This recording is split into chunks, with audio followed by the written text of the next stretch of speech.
Què vol dir fer-se gran? De petits, només pensem que volem ser de gran, mentre que de grans només pensem que podríem haver fet de petits. És aquella màgia de les petites coses el que els grans troben a faltar, perquè només saben fixar-se en els seus grans problemes.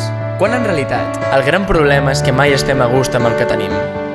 De petits, ens pensàvem que els grans ho tenien tot controlat, mentre que els que creuen que ja són grans comproven que continuen sent petits i que sempre hi haurà coses que se'ls escaparan de les mans. Però tot depèn del punt de vista, clar. Què és més gran, el 3 o el 30? Si ens fixem en l'aparença, podem pensar que el 3 és el més gran dels dos, però és quan mirem el valor real de cadascun d'ells quan descobrim que el 3 és el petit i que el 30 és 10 vegades més gran.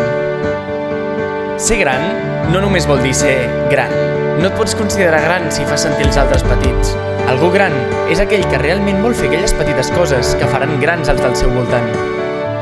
Està clar que tothom té un costat gran i un de més petit. No existeix cap píndola que ens faci ser grans, però l'important és fer que el teu 30 pesi més que aquell imponent 3.